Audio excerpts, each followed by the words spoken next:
You are looking at the Seagull Fountain created by sculptor Waldemar Otto, which was erected in 2001 at Neuer Markt or Neuer Market in Rostock, Germany.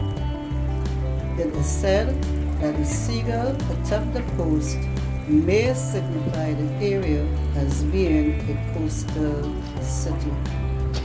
The sculptures that surround the post represent waterfalls.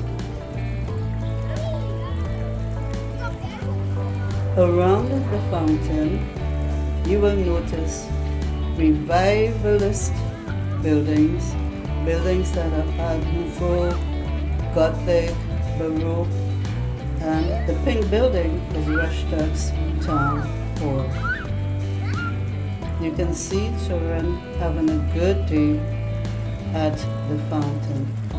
It is a really interesting sight and one that you may enjoy.